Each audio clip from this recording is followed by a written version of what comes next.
Hi everyone. In this video, I'm going to be covering Cisco Packet Tracer 7.3.1.8, titled Configuring RIPv2. So to get started, let's go ahead and open up our Packet Tracer activity. And we'll read the background here on the instructions. Although RIP is very rarely used in modern networks, it is useful as a foundation for understanding basic network routing. In this activity, we are going to configure a default route with RIPv2 with appropriate network statements and passive interfaces, and once we've configured all that, we will verify full connectivity across this network. So we're going to start in router 1.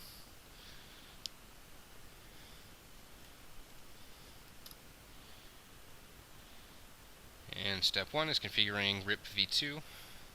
So we're going to start by creating a default route here for all internet traffic to exit the network through serial interface 001.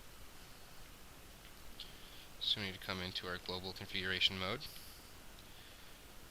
and give it a default route on serial 001.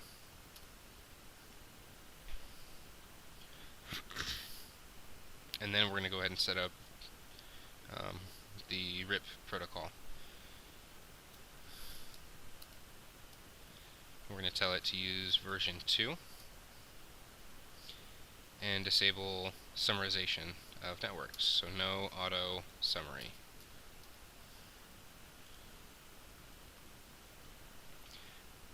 The next portion is to configure RIP for the networks that connect to router R1. So we have a network here and a network here that we need to set up in our RIP protocol. So we just give the network command and then the network addresses, one at a time, of course. We can make sure that looks correct, just like that. And there's our second network, 2.0.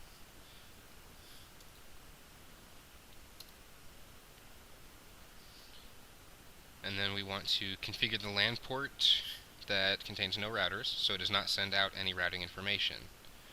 And so that's going to be this network. There's no router over here. And so this is our Gigabit Ethernet 00 port, or interface. So we're going to tell it passive interface G00.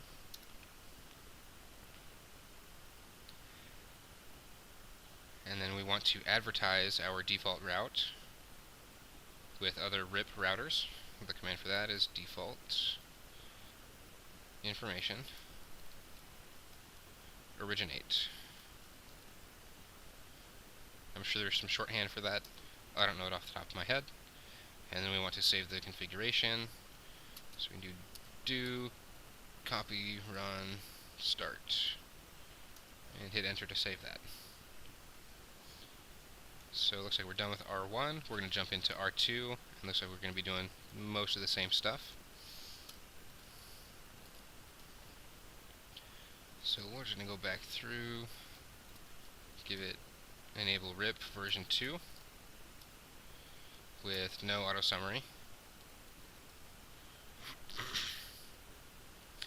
And then we want to configure RIP for all the networks directly connected. And R2 actually has 3 networks. We've got one over here, router to router, one here, router to router, and then one here for a LAN.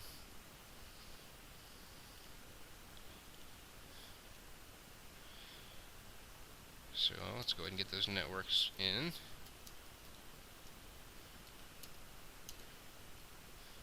Get my mouse out of the way so everybody can see.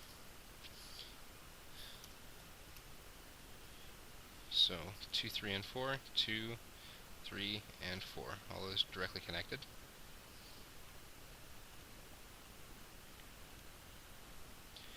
And we want to configure it so that the interface that does not lead to any routers will become a passive. So it would be this interface, our Gigabit Ethernet 00, is going to become our passive interface on this router.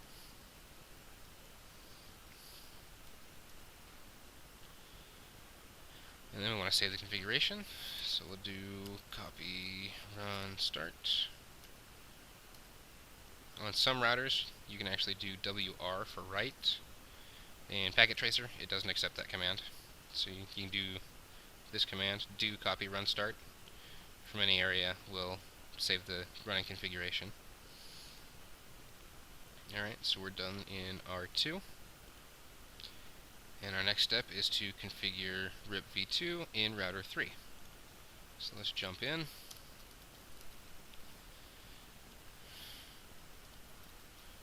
Version 2. No auto summary. And then we want to give it the network addresses for the networks directly connected. So we have 4 and 5 there.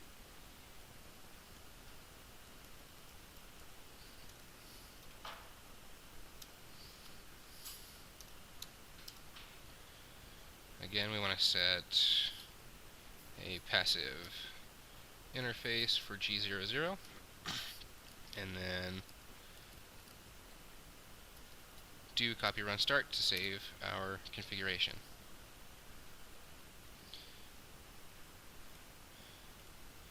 Alright, and then we want to come back to, we're going to start with R1 and go through the routing tables.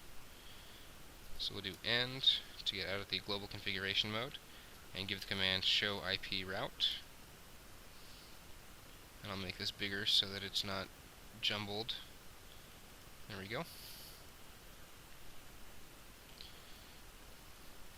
Get everything showing. And so we have that gateway of last resort is that default route that we created on here, which is going to lead out to the internet for everything, basically. So here's all the networks that we have.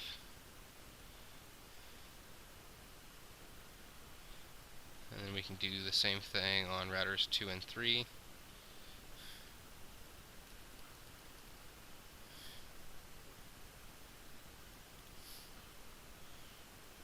so the gateway last resort is different on this router because it's leading back to R1.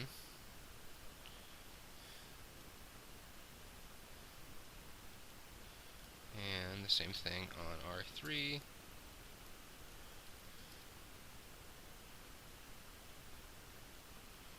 And we see again, the gateway of last resort is again different because it's leading to R2. So any traffic that R3 gets will inevitably be routed to R2, then to R1, and then out to the internet.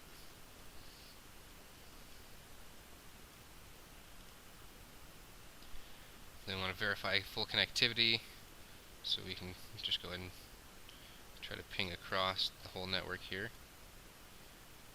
So we have a failure the first time as it's building the routes and connection, and then subsequent pings should be successful.